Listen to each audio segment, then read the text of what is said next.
Hey everyone, welcome back to Better Talks.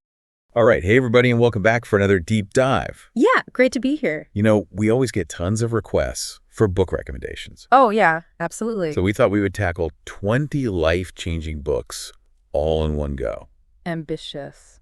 We're going to cover self-help psychology, business spirituality, even a little bit of philosophy. Little bit of everything. There's something here for everybody. And I think what's really fascinating is how these books all kind of speak to each other. Oh, for sure. Even across these different categories, like there are some common threads that just keep popping up. Yeah, like I was noticing that so many of them emphasize the power of small changes. You know? Yeah. It's not always about these big, dramatic overhauls. It's about those tiny but consistent shifts. Absolutely. And those are the ones that really add up over time. Exactly. So let's jump right into it, yeah? Yeah, let's do it. Let's start with self-help because I know so many people are into that. Yeah. And one that really stood out to me was Daring Greatly by Brené Brown. Oh, fantastic book. It really got me thinking about vulnerability and how it's kind of the key to everything. You know? It is. It's so counterintuitive, right? You think like, oh, to be successful, I need to be tough and hide my weaknesses. Right.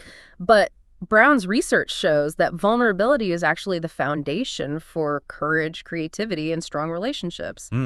That's so interesting. If you're too afraid to take risks or put yourself out there, you're never going to reach your full potential. It makes you think, huh? It does. And it kind of ties into another book we're going to talk about, Atomic Habits by James Clear. Oh, yeah. He's all about those tiny changes, you know? Yeah, he talks about those 1% improvements. Exactly, and how those can create massive results over time. Right, and it's like those two ideas, vulnerability and habits, they work so well together. They do. If you're willing to be vulnerable, admit you don't have all the answers, you're much more likely to be open to learning and trying new things like those small habits. And to keep going, even when it gets tough. Exactly. It's like building resilience. Right. So what's like a tiny habit that someone could start today to push themselves a little bit?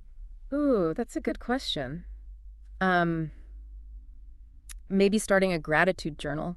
Oh, I like that. Yeah, just taking a few minutes each day to write down things you're grateful for. Yeah, it's simple, but it can really shift your perspective. Absolutely. All right, so moving on to psychology and mindfulness. Okay. We picked a few books that I think are super relevant to, like, the world we're living in right now. For sure. It's fast-paced, it's overwhelming, and it's so easy to get caught up in all the chaos. So, The Power of Now by Eckhart Tolle really struck a chord with me. Oh, such a classic. It's all about being present, you know? Yeah. Like quieting that mental chatter and just focusing on this very moment. Yeah, it's a practice, for sure. But the book offers a different way of experiencing life. Right. Instead of getting caught up in the past or worrying about the future, Tolle encourages readers to tap into the stillness and the joy that's available right now. Wow. When you say it like that, it's pretty profound. It is. I mean, how much of our lives do we actually spend fully present? Yeah, it's a good question to ask yourself. Okay, so let's switch gears again. Okay. Let's talk business. All right. Now, I have to admit, when I saw The 4-Hour Workweek by Timothy Ferriss on our list, I was intrigued. I mean, who wouldn't be? Right. Like, is it really possible to work less and live more?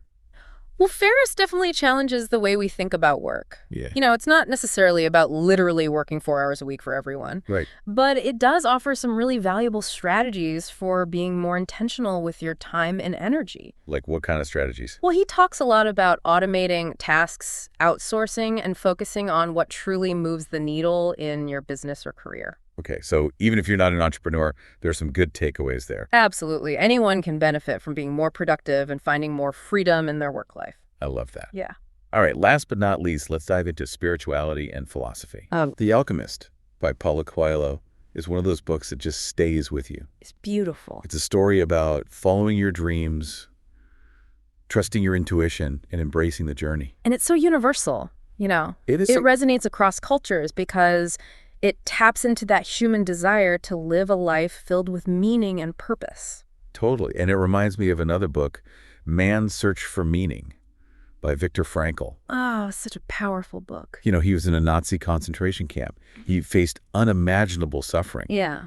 But even in that situation, he found meaning and purpose. It's incredible. It really is. It's a testament to the resilience of the human spirit. And it highlights the importance of choosing our attitude, Right. and finding meaning even in the face of adversity. It's a powerful message. It is. So, wow, we've covered a lot of ground here. We have. Vulnerability, tiny habits, mindfulness, unconventional business strategies, the search for meaning. It's all connected, you know. It all comes back to taking small steps, being open to new possibilities, and remembering that personal growth is a journey. Yeah, not a destination. Exactly. So what resonated with you the most? Yeah, what book are you going to pick up first? It's like we've given you a treasure map. And they go explore. Happy reading, everyone. Bye for now. See ya.